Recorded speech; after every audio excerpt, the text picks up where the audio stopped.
አርጀንቲና ኤክስትራ ታይም ላይ 2 ጎል አግብታ 3-1 አሸንፋ ሰሚፋይናል ገብታለች ማለት ነው። አንዳንድ የእግር ኳስ ላይ እድል ያስፈልጋል ማለት ያው ኬፕ ቨርዴ ጋር የሆነ የሚገርም ጨዋታ ምናምን ነገር አይተን ምናምን አርጀንቲና አሪፍ አልነበረችም ምናምን ግን ስቲል ተሳካ ተባለ። ከዛ ኋላ ግብጽ ምናምን ነገር አስጨንቃ ተዘረፈች ግብጽ ተባለ አይደለ? ከዛ ኋላ ደግሞ ስዊዘርላንድ ደግሞ በራሷ እጅ ማለት ሰከንድ ሃፍ ምርጥ የነበረችው ቀይ ወጣባት። ከዛ ኤክስትራ ታይም ነው ሁለቱን ያገቡት ማለት ነው። ሜሲ ልክ እንደተጀመረ ማለት ነው እሺ እኔ ብቻ አይደለም አዝሏቸው እየሄደ ነው ምናምን ነገር እየተባለ እናንተ እየተፎገራችሁ ነው ብሎ ለመካሊስተር አሲስት በማድረግ ጀመረ ጌሙን ገባ አይደለ? ከዛ ኋላ ሰከንድ ሃፍ የስዊዘርላንድ ነበረ እምቦሎ የሚባለው ሰው የሙድ እስኪይዝባቸው ድረስ ማለት ነው። አርጀንቲና በፋራም ባራዳም እዚህ ጋር ከች ብላለች። ሴሚፋይናል እንግሊዝ ከዛ ፈረንሳይ እመነኝ ነው የምልህ እመነኝ ለአርጀንቲና ካላለላት በስተቀር ከአራቱ ቡድኖች ስኳዷ ማይመጥነው አርጀንቲና ናት። ሜሲ ስላላት ነው እንጂ ማን ሜሲ አለ እድል አለ ምናምን ገባ አይደል? አሁን ፊፋ ምናምን ነገር እንዳትሉ ማለት ነው ይሄ ሰውዬ እምቦሎን ነው የከፈለው ፊፋ ገባ አይደል? ዳኛውን አለ እምቦሎን ከፍሎታል ነው። እንዴት እንደዚህ አይነት ዳይቭ አድርገህ ስዊዘርላንድ ሰከንድ አውቆ ምርጥ ሆና ነበር ነው ምንም ማድረግ አይቻልም። ግን እኔ በምንም ተአምር እኔ ማጂክ ካልሆነ በስተቀር እንግሊዝንም ፈረንሳይንም እንደዚህ አታልፍ በእርግጠኝነት ነው የምልህ። በቃ ኦቨርሬትድ የሆነ ስኳድ ሜሲ በ39 ዓመቱ እነዚህን ወጣቶች አዝሏቸው ነው እየሄደ ያለው። አስበው እስቲ። እርድብን ነው ያልኩት እናቴ እርድብን።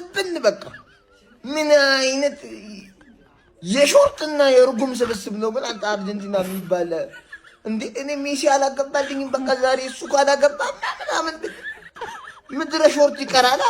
አንድ ሾርት ቢወጣ አንድ ሌላ ሾርት አለ።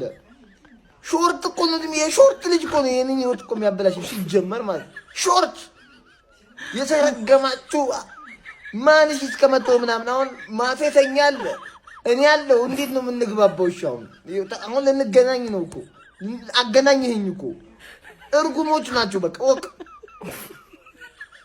እንዲህ መፋቅ ነበር። እርኩስ ናቸው እንዳትቀራ እርኩስ ነህ እርጉም። ፋና አርጀንቲና ግን ሁሌ አይደብርም? ስለ ሁሌ እንደዚህ ምናምን እያልካልቅስ እኔ ለሁለተኛ ዙር ጎቴ ሀገሩን ይዞ እየሄደ ነው ብለህ ዲፍረንስ አየህ አንተ ፊፋ እያልቀስክ ነው ዛሬ። ጎቱ ግን ከሁለተኛው ዋንጫው ጫን እንመለስም። ወይኔ አልቫሬዝ ምንድነው ያገባኸው አንተ ባለጌ አታ እዲስ በሚያደርገው ለአንተ ስዊዘርላንድ ቀሽን ያሉት እንደዛ ተከላክለው ማለት ዋጋ የለውም መከላከላችሁ ምናምን አይላችሁ በቃ አቁሙ ነው ያላችሁ። ከዛ ሶስተኛውን ማርቲኔዝ ደገመ አበቃ ገባ አይደል? የኔ ጎት ደግሞ ጎል አላገባም ለ10ኛ ተከታታይ ዓለም ዋንጫ ልትችል አሲስት ያደርጋል ገባ ዝም የሆነ ነገር አስተዋጽኦ ሳያደርግም አይወጣም። ይሄ ነው ዲፈረንስ ነው። ጎት ስትሆን የሆነ ነገር አለ ማለት ነው። ይቻላል እንገሰግሳለን ነው ማለት። አረ አርጀንቲኖች ያበዙት አሁንስ በጣም ነው ያበዙት። አንጠልጣይ የሆነ ተከታታይ ድራማ እኮ የሚሰሩ እኮ ነው የሚመስሉት እንዴ።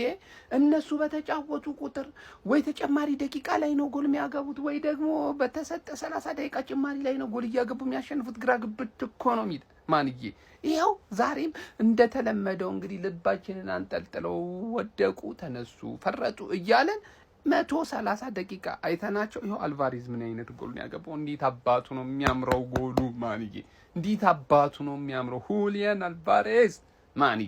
ቀረቀረው ከ16:50 ውጪ ነው። ምን ለማንኛውም የዛሬው ሰበር መረጃ ምን መሰላችሁ? ሜሲ ሳያገባ አርጀንቲና አሸንፋ ወጣለች። በቃ አርጀንቲና እንዴትም ብላ ተማሙታ አሸንፋለች። ስዊዘርላንድ ግን ያሳየችው ተጋድሎ ይለያል ነው ማለት በቃ ያው ቀናችንን ምሽታችንን ማበላሹብን። 30 ደቂቃውን ተጨማሪ እንኳን ብትተውልን ምን ነበር አርጀንቲናዎች? ፕሊዝ። ለማንኛውም ጀማው አርጀንቲና ከእንግሊዝ ተሰፈሰና ያለን ማለት ነው። ይመቻችሁ።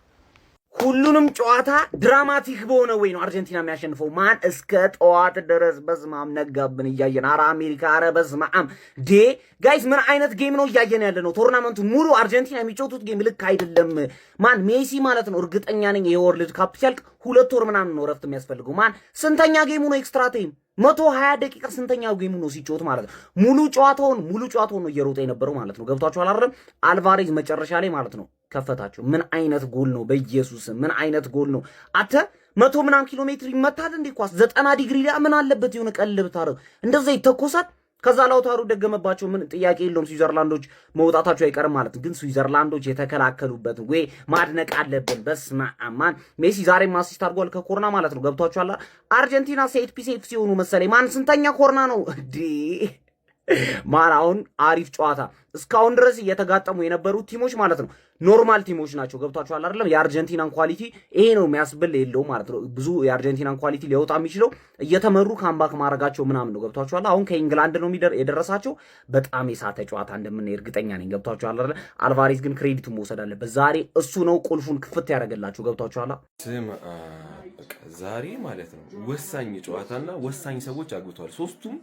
በቃ ይሄንን ቶርናመንት ላይ በጣም ጎስት እያደረጉ የነበሩ ሰዎች ናቸው ያገቡትና በጣም ትልቅ ነገር ነው። እኔ ቀጣይ ኢንግላንድ ነውና እኔ ኢንግላንድን እንዴት አርጀንቲና እንደሚችል አላውቅም። ዛሬ ጥሩ አልነበረም፣ ሜሲም ጥሩ አልነበረም። አርጀንቲኖች በጣም ሰሞኑን እየተጫወቱት ያሉት ጨዋታ አሳቀው ነው ያሸነፉት እና ከኢንግላንድ ጋር እንደዚህ መጫወት ይችላሉ ወይ ከዚህ ካልተሻሻሉ እኔ እንጃ። ግን ሜሲ አላገባም፣ ግን ችግር የለውም። ቀጣይ ኢንግላንድ ላይ ሃትሪክ ግን እሺ አሁን ነጋ። እሺ ምንድን ነው ማድረገው? ከዚህ በኋላ ግን አርጀንቲና ይለያል ነው ብላችሁ ይለያል።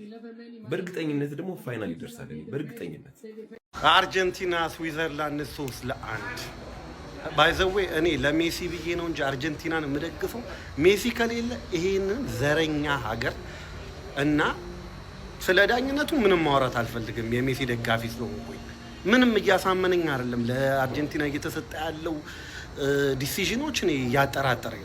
ነገር ግን በዚህም በዛም እኔ የንጉሱ ደጋፊ ስለሆንኩኝ ያው ዝም ልል ይችላል። ዝም ብያለሁ ኢጅፕት።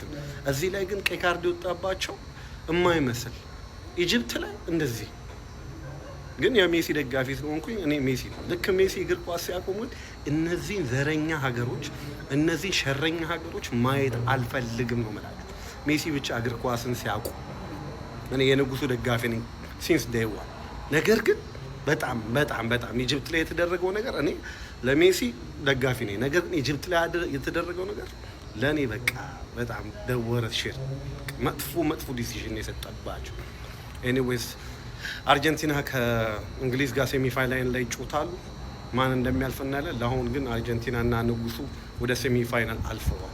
ነገር ግን እኔ የሜሲ ደጋፊ እንጂ የአርጀንቲና አይደለም። አርጀንቲና ሴሚፋይናል ደርሳለች ማለት ነው። ቀጣይ እንግሊዝ ጋር እንመለከታለን። የዛሬውን ጨዋታ በጣም ግራ የሚያጋባ ነበር። ስዊዘርላንድ የምታልፍ መስሎኝ ነበር። ጨዋታውን ወደ 50-50 ወደ ፔናልቲ ይዞ ትሄዳለች ብዬ አስቤ ነበር። ቀይ ከወጣባቸው በኋላ ምን አይነት የሚገርም መከላከል ነበር የተመለከተው። ሰበረው አልቫሬዝ ምን አይነት ድንቅ ጎል ነው ያስቆጠረው። በኢየሱስ ሰበረው ማለት ነው። አንድ እኩል ነበሩ ጨዋታው ላይ። ኢምቦሎ የሚያስጠላ ዳይቭ ነው ያደረገው። የሚያስጠላ ዳይቭ ማለት ከዛ ደግሞ ተቀውጧል። ሰሞኑን የአርጀንቲና ጨዋታ ካለ ሁልጊዜም ወይ ካርድ አለ ወይ የሆነ ነገር መፈጠሩ አይቀርም። ግን ያሰጣል፣ ምንም ማድረግ አይቻልም። ከወጣ በኋላ ጥሩ መከላከል አሳይቶ ነበር። ስዊዘርላንዶች ሳይገመቱ እዚህ ደረጃ ላይ ደርሰው ነበር እነ ዣካ በዣካ መሪነት። ግን ደግሞ መጨረሻቸው ይሆናል ማለት ነው።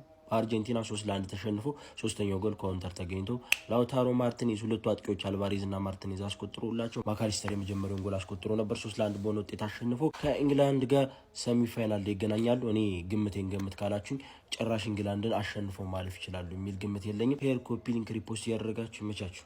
በስመ አብ ጁሊያን አልቫሬዝ ምን አይነት ብልግና ነው! እንዲህ ይቻላል ወይ? ምን አይነት አስደናቂ ግብ ነው ያስቆጠረው ጋይስ። በስተመጨረሻም የንጉሱ ሀገር አርጀንቲና 4 ውስጥ ተቀላቅላለች። እጅግ በጣም ጽድት ያለ ተጨማሪ ደቂቃን የተመለከትነው። ስዊዘርላንዶች የሚችሉትን ሁሉ አድርገው ነበር። ነገር ግን ቡድኑ አርጀንቲና ሆኖባቸው ከዚህ በላይ ምንም ማድረግ አልቻሉም። በተለይ ከዚች ጋር የተቆጠረችው የጁሊያን አልቫሬዝ ግብ ስዊዘርላንዶች ላይ ውሃን የቸለሰችባቸው። ንጉሱም እንግዲህ ግቧ ከተቆጠረች በኋላ ከጁሊያን አልቫሬዝ ጋር ተቃቅፎ ደስታውን የገለጸ ሲሆን አሁን 4 ቡድኖች ብቻ ቀርተዋል። ስፔን፣ ፈረንሳይ፣ አርጀንቲና እና እንግሊዝ ማለት ነው። ማን ነው የዘንድሮን የዓለም ዋንጫ የሚበላው? እጅግ በጣም እብድብድ የሆነ የፍጻሜ ጨዋታ መሆን የነበረባቸውን ግማሽ ፍጻሜ ጨዋታ ነው የምንመለከተው። ስፔን ከፈረንሳይ፣ እንግሊዝ ከአርጀንቲና። ማን ዋንጫውን የሚያሳካው? ሀሳባችሁን ኮመንት ላይ አስቀምጡልኝ። ቫሞስ አርጀንቲና፣ ይመቻችሁ። በስመ አብ ቫሞስ አርጀንቲና። ለምቀኛም ለሸረኛም የማይሆን ቡድን እስከ ጠዋት አስነግቶ በኤክስትራ ታይም 3-1 በክርስቶስ አልቫሬዝ ምንድን ያረከው? ምን አይነት ጎል ነው? ላውታሮ ማርቲኔዝ ደግሞታል ማለት ነው። 3-1 የጨዋታ ኦልሞስት ተጠናቋል። ለነገሩ ወደ ፔናልቲ ሹታውት ቢሄድም ምንም እንትን የለውም እኮ 4 ፔናልቲ ነው የሚመልሰው ዲቡ ማለት ነው። እና አርጀንቲና ወደ ቀጣዩ ዙር አልፋለች። ከወደቅንም በእንግላንድ እንደቅ ከፈለገ ያን ያህል ኤክሳይትድ አልሆንኩም። በስዊዘርላንድ በጎዶሎ እንደዚህ የተፈተነ ቡድን ኢንግላንድን ጥሎ ያልፋል የሚል እንትን የለኝም በጭራሽ ማለት ነው። ግን እንኳን አለፈን። ሜሲ ጎል ቢያገባ ሙድ የነበረ ግን አሲስት አድርጓል። ኢትስ ኦኬ 10 አሲስቶች በዓለም ዋንጫ ታሪክ በማድረግ እንግዲህ ከማራዶና በ2 በልጧል። የምንጊዜም ቶፕ አሲስት አድራጊው ነው ማለት ነው። ስለ ቀይ ካርዷ እንዳልኳችሁ ለቅሶ እየየ ምናምን አልፈልግም። በቃ ለእናንተ ሲባል ህግ ምናምን አይቀየርም። ፊፋ እየየ ብትል ምንም በቃ ህጉ አይቀየርም። እንግዲህ ለስዊዘርላንድ ሲባል ዘገምተኛ የሆነ ተጫዋች እውነቱን ለመናገር ቀይ ካርድ ባያገኝ ደስ ይለኝ ነበር፣ ለቅሷችሁን ስለማውቀው ማለት ነው። ግን ዘገምተኛ የሆነ ተጫዋች አይምሮ መልበሻ ክፍል ረስቶት መጣ። ቢጫ እንዳለበት ረስቶ የጅል ዳይቭ የማይጠቅም ዳይቭ አረገ። ዳኛ እውነትም ተሸውዶ ለፓሬዴስ ቢጫ ሰጣ። ግን በአዲሱ ህግ መሰረት ደግሞ እንደዚህ አይነት ኢንሲደንቶችን ቫር ጣልቃ ገብቶ ይመለከታል። በዚህኛው ዓለም ዋንጫ አዲስ የወጣው ህግ ያ ነው። በድሮም ህግ ሲሙሌሽን ቢጫ ካርድ በቃ የትም ቦታ ብታረግ ያሰጣል። ግን በዚህኛው ደግሞ ልዩ የሚያደርገው ቫር ጣልቃ ገብቶ በደንብ ኢንሲደንቱን ይመለከታል። ገብቶ ተመለከተው። ለፓሬዴስ ቢጫ ነበር የተሰጠው፣ እሱ ተሰርዞ ጀለስ ቀዩን በላሽ ማለት ነው።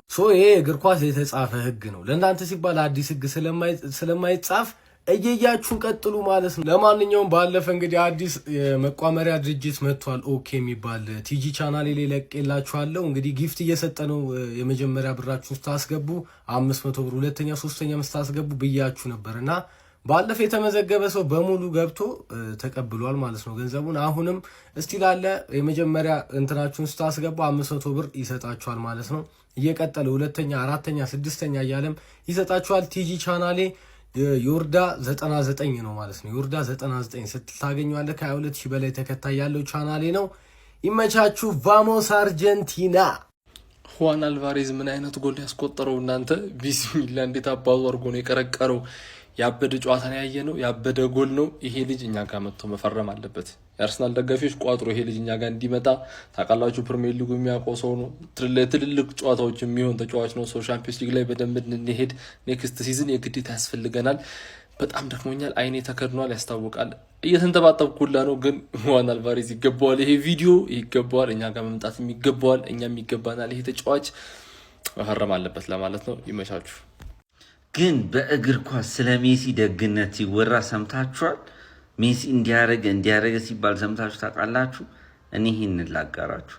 ሜሲ በዓለም ዋንጫው 10 አሲስቶች አሉት። ግን አንዱንም ሳያዳላ ለአንድ ሰው ደግሞ አያውቅም። 10ሩንም አሲስቶች ለ10 የተለያዩ ተጫዋቾች እኩል ነው ያካፈሉ። ከዚህ በላይ ደግነት አለ? ፎር ላይክ ሼር ማድረግ አይረሳም።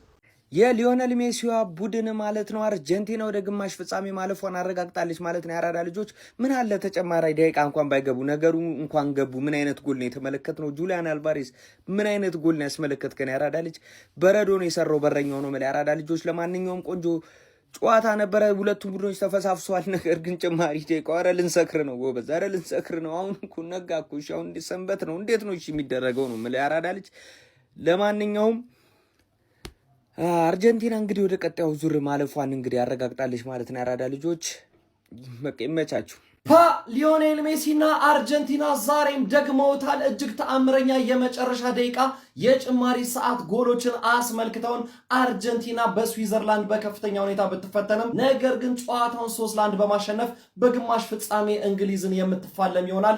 ይህ የአርጀንቲና ቡድን እንግዲህ በአስገራሚ ሁኔታ ከጨዋታ ወደ ጨዋታ እየገሰገሰ ይገኛል። ሊዮኔል ሜሲ በ10ኛው ደቂቃ ላይ አሲስት ባደረገው የማካሊስተር ጎል ለረጅም ደቂቃዎች አርጀንቲና 1-0 ጨዋታውን መምራት ብትችልም ነገር ግን የኋላ ስዊዘርላንዶች 67ኛው ደቂቃ ላይ የአቻነቷን ጎል በእንዶዌ አማካኝነት 1-1 ማድረግ ከቻሉ ከ5 ደቂቃዎች በኋላ በጣም ባወዛጋቢ ሁኔታ ኤምቦሎ በሁለት ቢጫ ካርድ ከሜዳ በቀይ ካርድ ተሰናበተ። ከዛ በኋላ ነገሮች ለስዊዘርላንድ እጅግ ከባድ ነበሩ። ነገር ግን የቻሉትን አድርገው ታግለው ተጨማሪ 30 ደቂቃ ውስጥ ቢገቡም ነገር ግን 112ኛው ደቂቃ ሁሊያን አልቫሬዝ ምን አይነት አስደናቂ ጎልን ያስመለከተን ጋይስ። በሁሊያን አልቫሬዝ አማካኝነት 2-1 ጨዋታውን ቀልብሰው መምራት ጀመሩ። ባለቀ ሰዓት ደግሞ ላውታሮ ማርቲኔዝ 120ኛው ደቂቃ ላይ የመጨረሻውን ጎል አክሎ እንግዲህ ጨዋታውን 3-1 በማሸነፍ ወደ ግማሽ ፍጻሜው ማለፋቸውን አረጋግጠዋል። እጅግ በጣም አድካሚና በጣም ብዙ ዋጋ የተከፈለበት ጨዋታ ነበረ ጋይስ።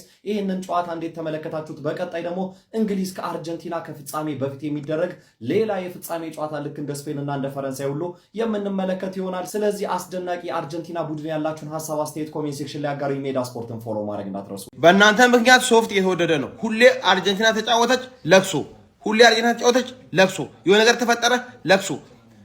በአዲሱ የፊፋ ህግ መሰረት ጎግል አድርጋችሁ ምናምን ማየት ትችላላችሁ። አንድ ሰው ቢጫ ካርድ ካለበት ለማታለል ከሞከረና ከተጠረጠረ ቫር ይታያል። ቫር ሲታይ ደግሞ ጀለስ አየር ላይ እየደነሰች ይሁን ምንኛ ጭፈራ ጨፈረች ነው አላውቅም። ፓፓ በጣም ስቱም ላይ ስታደርግ ነበር። ይሄ ደግሞ ቢጫ ያሳጣታል። በቀይ ወጣት እያለቀሰች። ይሄ ማያከራክር ነገር ነው። እባካችሁ እንዳታለቅሱብን እባካችሁ። ሶፍት ተወዶብናል። ፓፓ ወደ ጌሙ ስንመጣ አልቫሬዝ ምን አይነት ጎል ነው የነቀነከው! ረካው እርከትናኩ በዛ ደቂቃ ቋጠረ ከተተኛለ ፓፓ ለሜሲ ቋጠረ ነበር ጎል እንዲያስቆጥር። ሜሲ ግን ቀለልክብን፣ በህይወታችን ቀለልክብና ሜሲ ግን ተው እኔ ላንተ ብዬ ያነጋው ሜሲ እንደዛ አይደረግም። ስዊዘርላንድ ባይዙ ሚናል ቲም አልነበረም። ትንሽ አርጀንቲና መፍራታቸውን የደበረኝ ያበደ ጨዋታ ነው ያየው።